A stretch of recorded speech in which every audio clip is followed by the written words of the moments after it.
In the 1960s and 70s, school segregation declined rapidly in the United States, due in large part to federal enforcement of the Supreme Court's Brown versus the Board of Education ruling.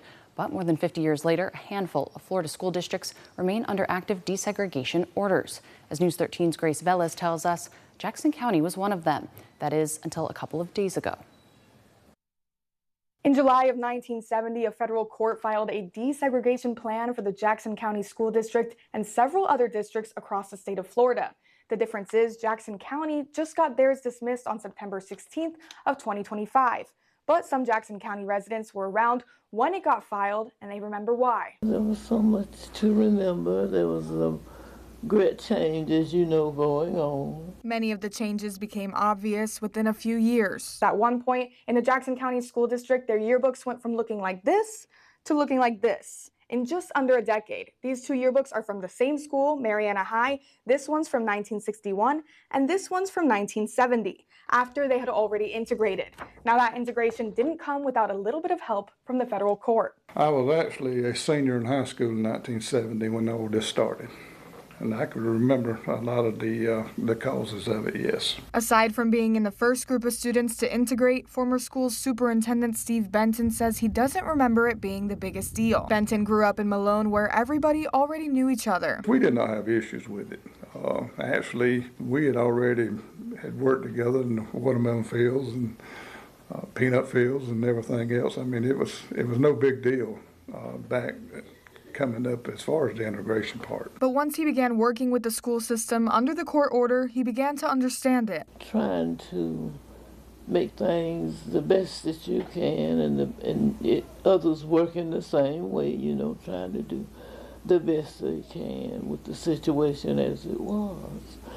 And things had been different, you know, for so long, and right then you had to comply with things that you had never complied with before. 95-year-old Vivian Kuntz was teaching at the Blacks-only Jackson County Training School when she received mandatory orders to integrate into Mariana High to help address unfair hiring practices. I didn't want to leave my students, but I didn't mind going, and you know, if that was my assignment. As years passed, Jackson County school officials were able to provide evidence they were following the court's guidelines. The next thing we worked on was our hiring practices discriminatory?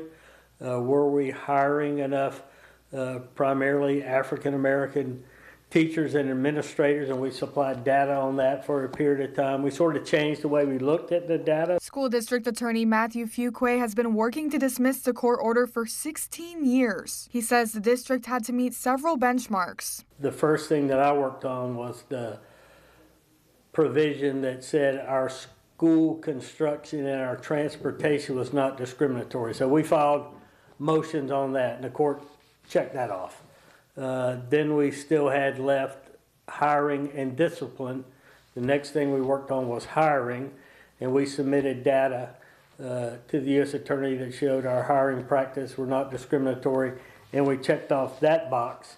Then we moved to the last box, which was student discipline. Fuqua says Hurricane Michael, the pandemic, and turnover in the Justice Department lengthened the process before they achieved full unitary status. Providing the best education for all of our students. We have just at 6,000 students, and every day, every year, we're getting better and better in Jackson County, and I'm just excited that this is finally behind us. I don't see Jackson County having any more issues, I mean, now or later.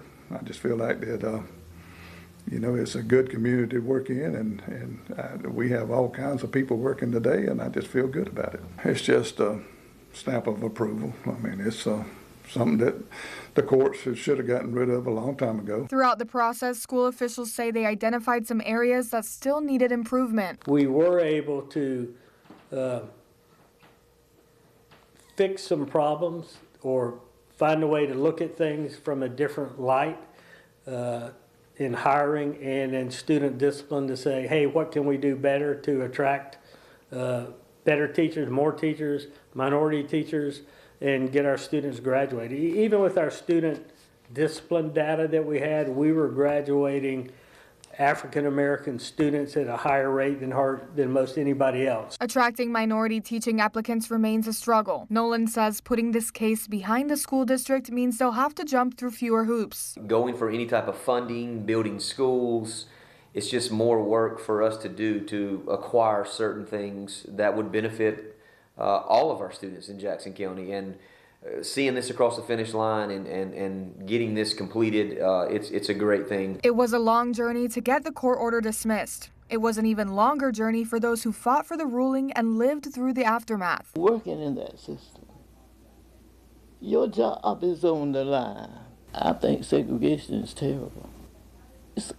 So some of the things that go along with segregation are horrible. At times, the battle was dangerous. Community leader Elmore Bryant and attorney Ted Bowers were on the front line of the Jackson County integration case. There were some teachers who were fair, and there were some who really didn't help the situation at all. So we had met that night and discussed some things that had happened that day. And everybody usually would, sometimes we would pray or whatever. And we broke up. And Ted headed back to Panama City. All us lived here or close around.